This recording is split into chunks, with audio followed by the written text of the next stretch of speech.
Hey everyone, welcome to Pamunkey Regional Library Virtual Storytime. My name's Ace and I work at the King and Queen Branch Library. As you can tell, we're doing things a little bit differently here today. If you go about 10 minutes from the King and Queen Branch, you'll stumble upon my farm, and as you come down the driveway, you'll see two greenhouses, and right behind those, you'll see my beehives.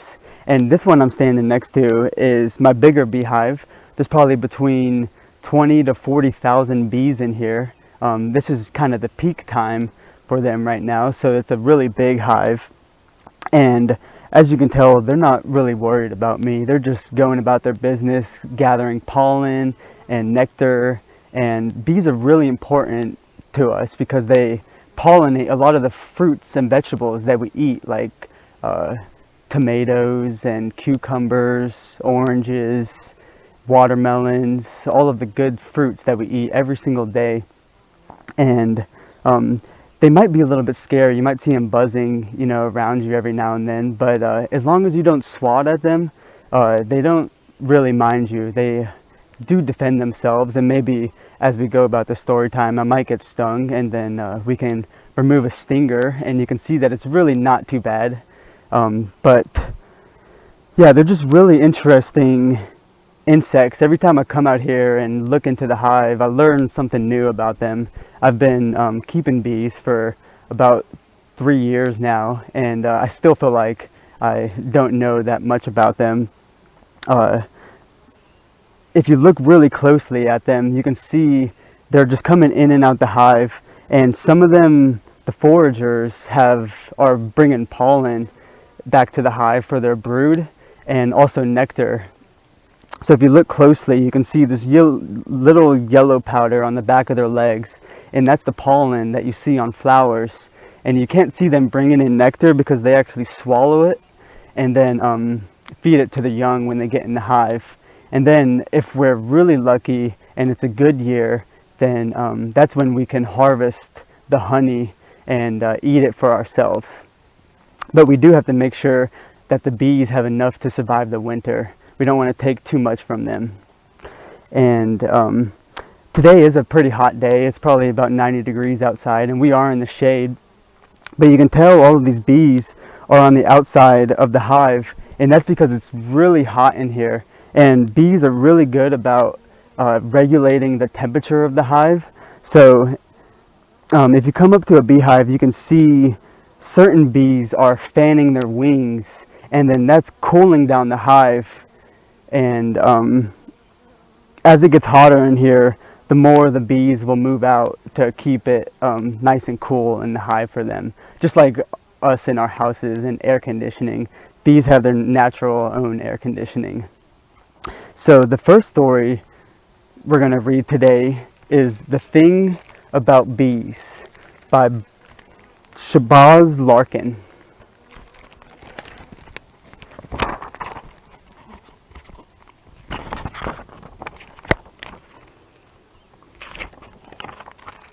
So here's a cool little graphic showing kind of how important bees are for pollinating crops.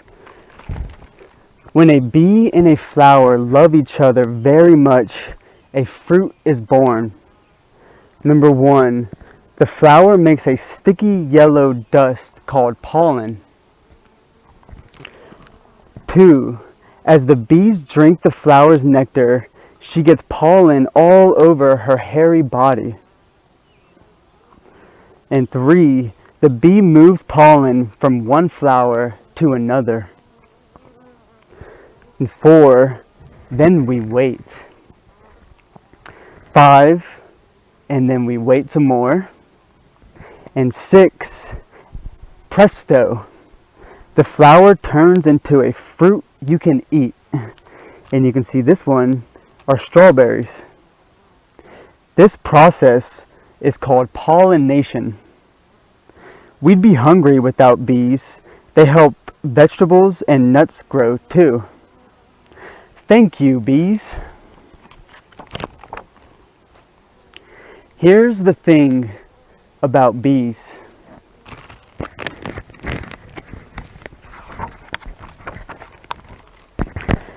Sometimes bees can be a bit rude. They fly in your face and prance on your food. They buzz in the bushes and buzz in your ear. They sneak up behind you and fill you with fear.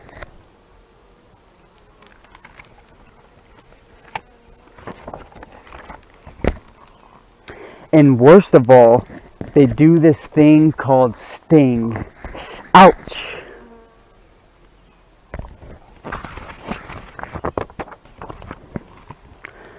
We may want bees gone because their sting hurts. But if they were all gone, it would be much worse. Without bees, there'd be no more picnics with watermelon, there'd be no more smoothies with mango, there'd be no more strawberries for shortcakes, and no more avocados for tacos. There'd be no apples, which means no more pie, no more cucumbers, which means no more pickles, no more blueberries and raspberries for pancakes, or sweet cherries to drizzle.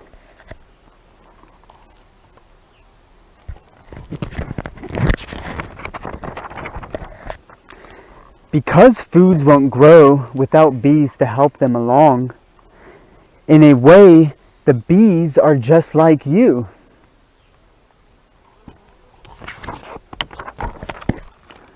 You buzz in the bushes and buzz in my ear. You sneak up behind me and fill me with fear.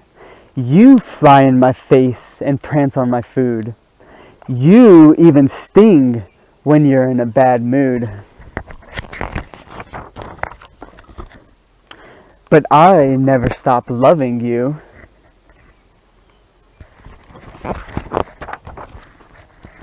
You're my sweet cherry, the apple pie of my eye.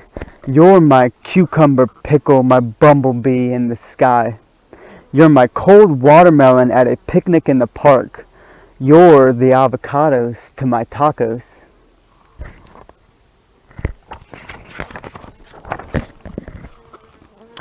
You're my strawberry heart.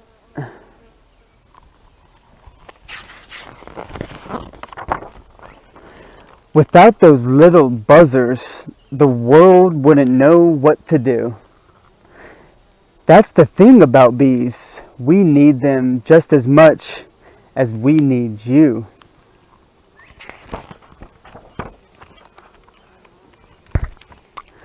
Cool. I hope y'all liked that book and learned a little bit more about how much we are like bees in a way and how important bees are to our daily lives, the things we eat every single day. And as you can tell, the bees, they're still not bothered by me. As long as we leave them alone, they leave us alone. And the next story I'm going to read is Kaia and the Bees.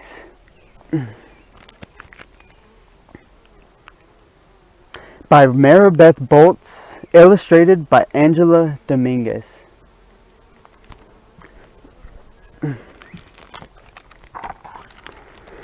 Kaia and the Bees.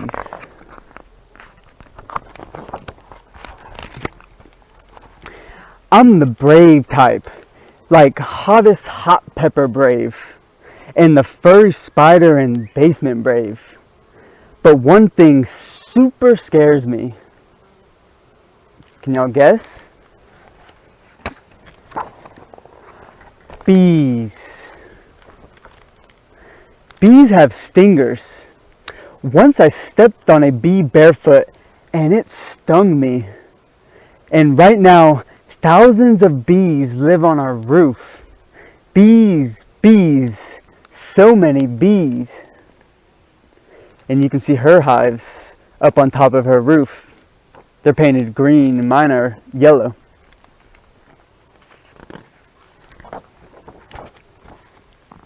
Dad says honeybees are dying and scientists don't know exactly why.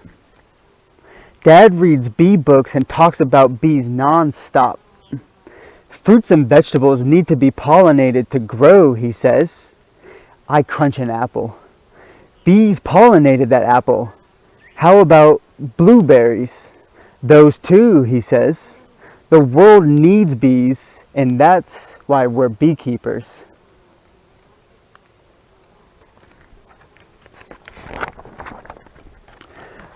But only he goes on the roof with the beehives, not me.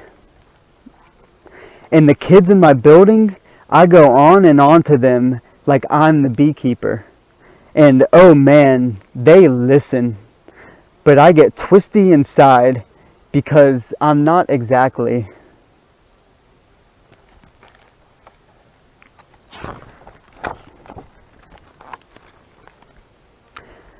Then the days turn hot. We're all playing in the hydrant water, and who shows up? A bee. It circles my head, buzzes my ear, and lands, ready? Right on my arm. I'm crazy, screaming and waving. You're a liar, Marcella says. Hector laughs and says, real beekeepers don't freak out over one little bee.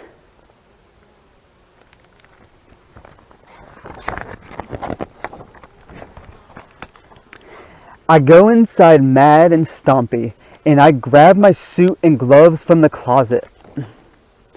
I want to see the bees, I say. Oh, Dad says. Let's go check on them now. Dad zips my suit. I put on my hood, gloves, and boots until every jittery inch of me is covered, head to toe to fingertip. I follow behind Dad up the stairs. He pushes open the door.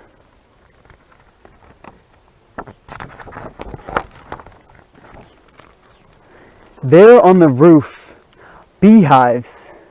Bees crawl in and out of the little hole. Some bees have bright orange and yellow puffs stuck to their legs.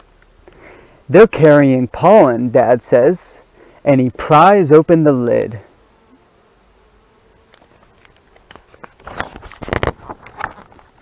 All of a sudden, bees are everywhere. A flying, buzzing, zipping cloud. My hands shoot up to swat. Dad means business. Stay still, Kaia. Breathe. But I hold my breath. Dad pulls a frame from the hive box.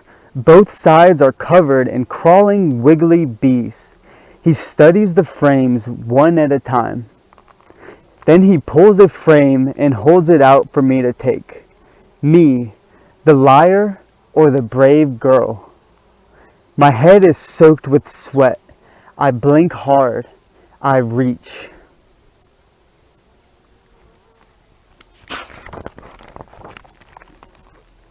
And here I am, scared to death, but holding 1,000 bees, maybe more, between my own two hands.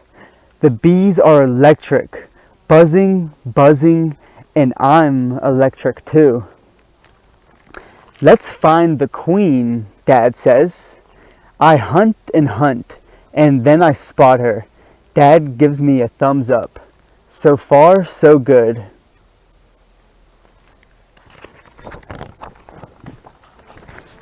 Bees are perched sticks floating in their water tub. I watch them balance and sip, and I can't believe they actually look cute. I add fresh water to the tub. Ugh, wet glove. I strip it off. Grab another stick, and a bee stings my finger. I bawl. Who wouldn't? That bee was alive. It vibrated, and its stinger stuck in my skin. Dad scrapes it off. I run water over my finger, and what's left is a mad red patch. I'm never, ever going near those bees again.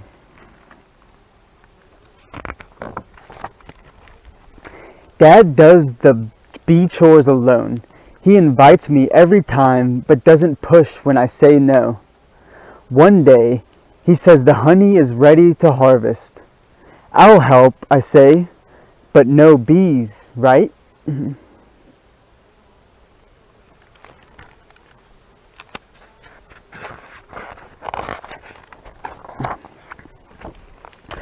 We work all day filling jars and mopping.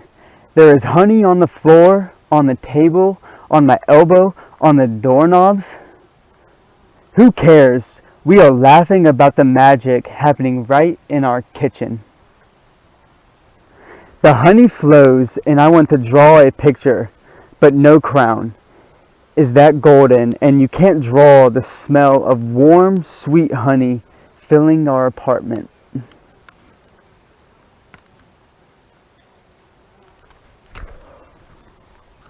I think a salamander just crawled on me.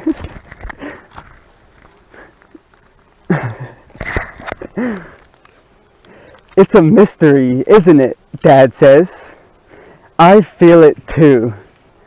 That a bee, just a bitty insect with one stinger, 2 pairs of wings, and 6 hairy legs can make honey. While Dad goes back up on the roof, I lift the honey jar so the sun sparkles through. And I line them up a dreamy on the windowsills. Then I spy something crawling up the curtain. A bee, wait, 2! I screech, grab a swatter, and wrap myself in a towel like a mummy. I watch every move. Those bees nose from one corner of the glass to the other, and along the edges like they're hunting.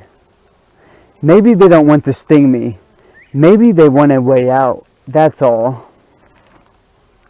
I put down the swatter.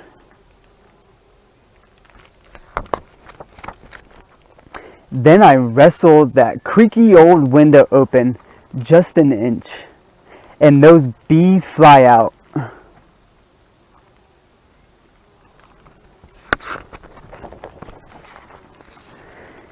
Dad and I go for a walk when the sun is setting. I'll go on the roof again, I tell him. I will. Because bees are amazing and scary and mysterious, and we need them. And when I say those bee words and the me words, nothing inside me is twisty, because now something inside me is brave.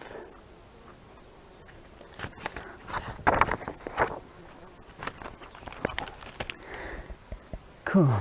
Well, I hope you all enjoyed those books that we read today, and hopefully you learned a little bit more about bees, and especially learned that they're really not that scary. They do sting, but they don't want to sting you. You know, they're just doing it out of self-defense when they think that they're being harmed. And so next time you see a bee, leave it be, okay? And we can all eat more good fruit and vegetables, and of course some honey. Thanks for joining us today.